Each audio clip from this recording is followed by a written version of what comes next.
We now live in a world where social media shows you a window into people's lives that we just never had before. Extravagant wealth and lifestyles, as well as a highlight reel of all the normal people's lives. So much so that it's easy to start feeling like it's going to be impossible for you to achieve any of those things. But here are two truths. Number one, people are only showing you a curated version of their life. And in a lot of cases, the shiny image they portray on social media is a complete lie. People are often showing off a lifestyle that they can't even afford or sustain, or that they're getting into serious debt to keep up. And truth number two, the lifestyle that you really want is on the other side of the habits and systems that you put in place for yourself. And your 20s are the perfect time to build those. I first arrived in London aged 23 with literally £50 in my pocket, no savings, a credit card that I'd racked up into the tens of thousands traveling, and honestly, no idea what I was doing, and knowing nobody. I was working multiple low-paid bartending and retail jobs to make ends meet, and I really had no plan. Fast forward to my 40s, I now own two properties, one in London that I'm sitting in right now and one in Ibiza, a business that I built from scratch that let me walk away from my 9 to 5. And most importantly, I have freedom of time. I travel when I want. I only take on projects that I actually choose. And I have a lifestyle in London that 23-year-old me bartending for £5 an hour genuinely could not have imagined. And I want to be honest with you about something before we get into this video. I did not do everything right in my 20s. I did a lot wrong, actually. I wasn't a saver until much later on. I cancelled my pension contributions. I maxed out my credit cards to go traveling and buy designer clothes. My middle name was basically YOLO, but I managed to turn things around in a big way, and you can too. Looking back at my 20s now, there are 10 specific moves, some that I made and some that I wish I'd made sooner, that completely changed my financial trajectory. And what I really wish is that someone had handed me this list when I was 23 so that I could have achieved my current lifestyle by my 30s and not by 40.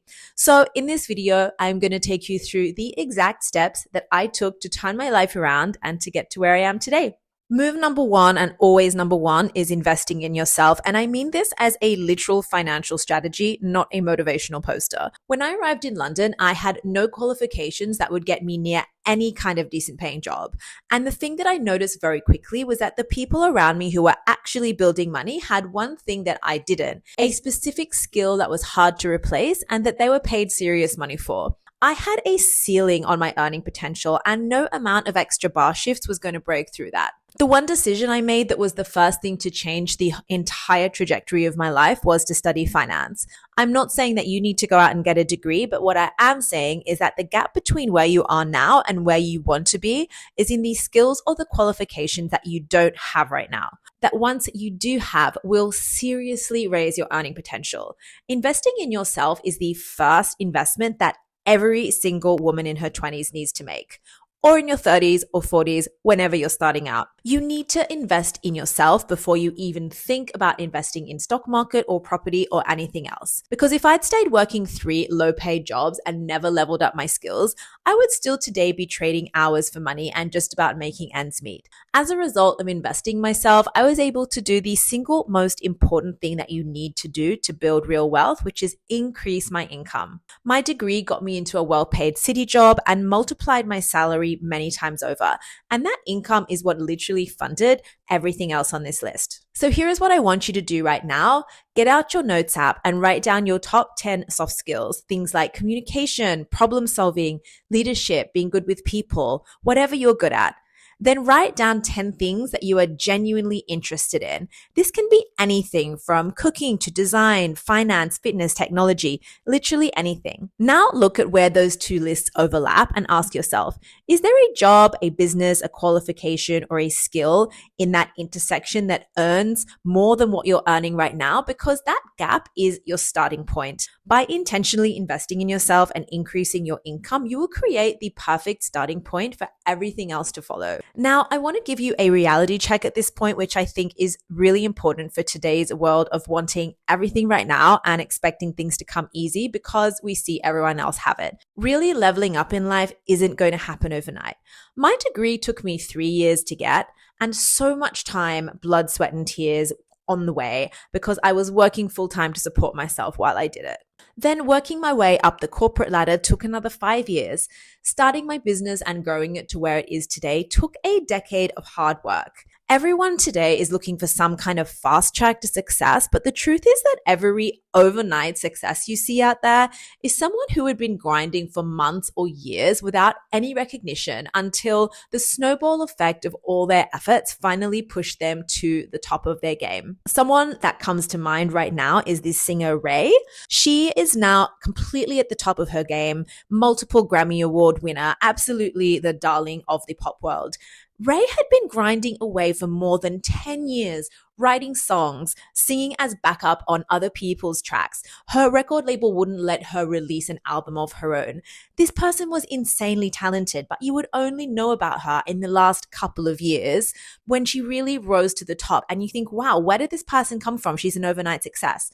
That overnight success was the result of more than 10 years of grinding and a determination that she's had since she was a young child. So don't think that everything that you want is going to come really easy. It does take time, but if you are persistent and consistent, you will get there.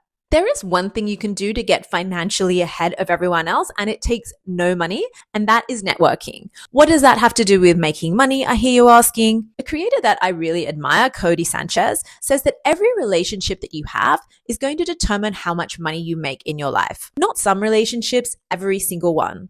And Warren Buffett puts it even more simply, pick associates whose behavior is better than yours, and you will drift in that direction.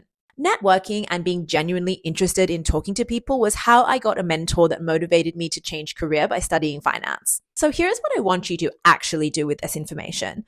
Identify 5 people who have built what you want to build for themselves, financially, professionally, lifestyle-wise, and study what they did.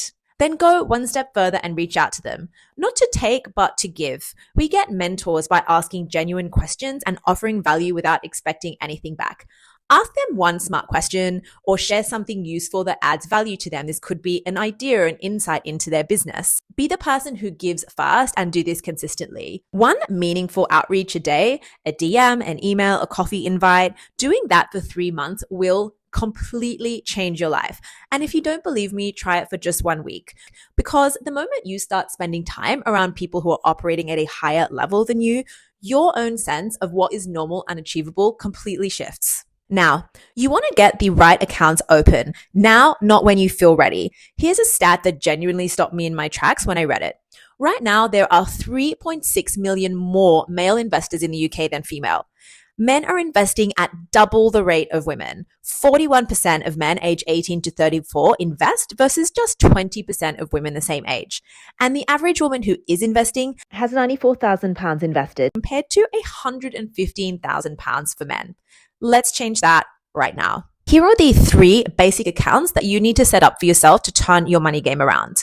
Number 1, a high yield savings account for your cash. Not a standard current account, an actual savings account earning you proper interest and kept separate from your current account so you don't spend it. Look on a comparison website like Money Supermarket and find the best rates available at the moment. 1 in 10 people in the UK currently have no cash savings at all. Another 21% have less than £1,000 saved. And men on average have 82% more money saved than women. The concept of an emergency fund is not exciting, but it is the foundation that you need to get ahead of the game. I am a big believer in being financially independent as a woman. It is so important for us to be able to stand on our own 2 feet and not rely on a partner to pay for us or save us.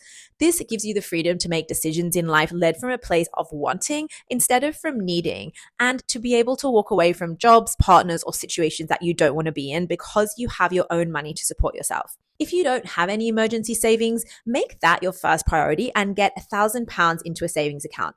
Once you have that, it will give you the confidence that you can keep adding more until you hit 3 to 6 months of living expenses saved up. The second account you need to start setting up in your 20s or ASAP is a stocks and shares ISA for your investments. This is literally the cheat code to wealth in the UK.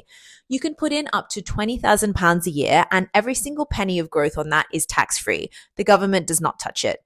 If you are not sure how to get started with this or what it is, I will link a video in the description box below, but a quick search on the App Store will find you loads of different investment app options where you can open a stocks and shares ISA.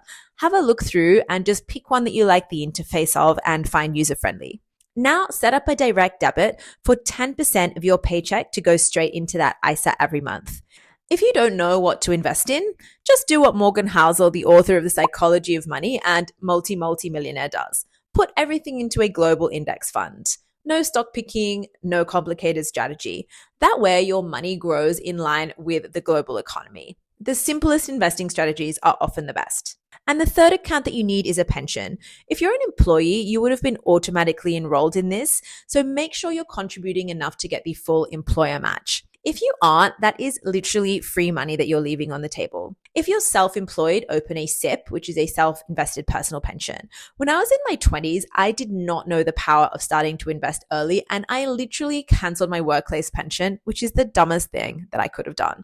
Make sure that you contribute at least the minimum amount. The next money move to get you ahead of 99% of people is to pay yourself first every single month without exception. This is the one thing that had I done starting in my 20s when I had my first proper job, I would have been retired a millionaire by now. We are so quick to pay everyone else in our lives, so why don't we pay ourselves? Every single 10% of a paycheck that you put away now is buying you 1 month of not having to work in the future.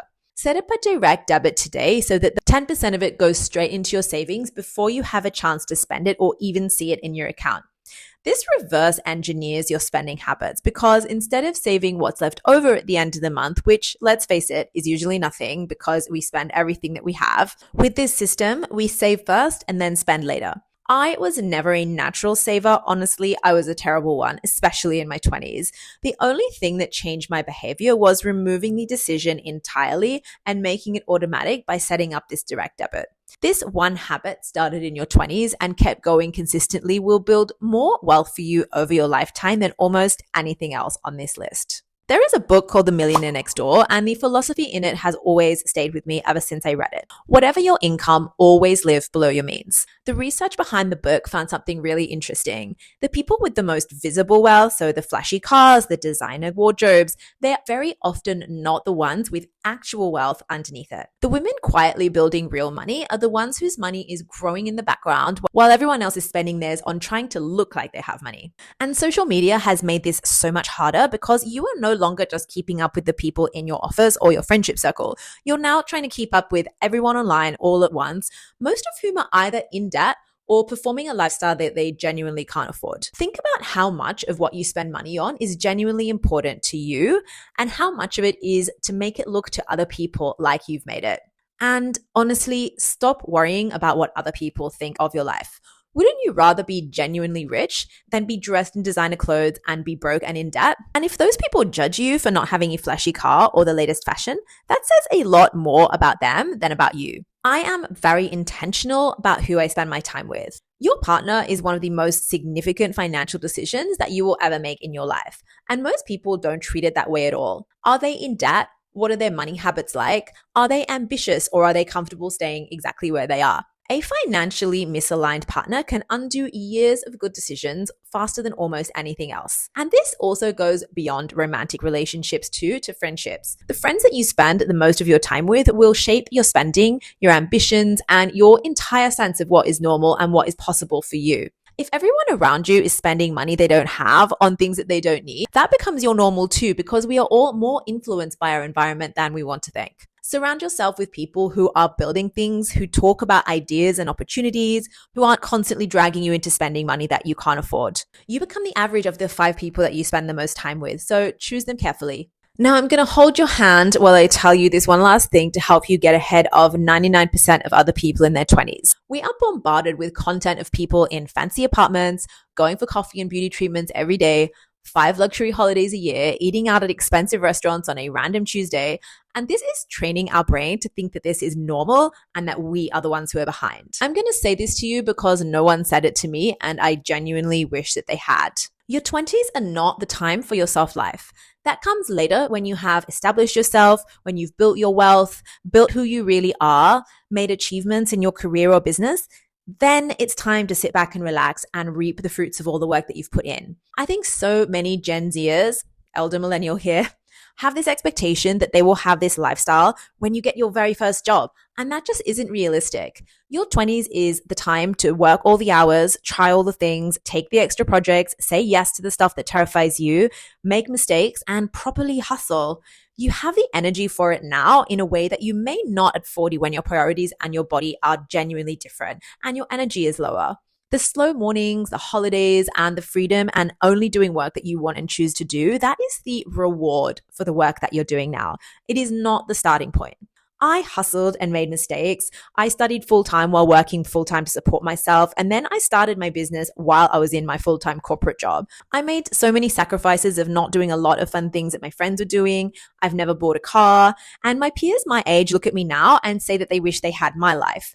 That life is on the other side of foundations that you put down for yourself right now. Thanks so much for watching this far. Subscribe for more of this type of content. Very real, specific, and honest personal finance content from someone who's actually done it. See you back here for more life-changing advice next week about how you can get on top of your finances. Ciao for now.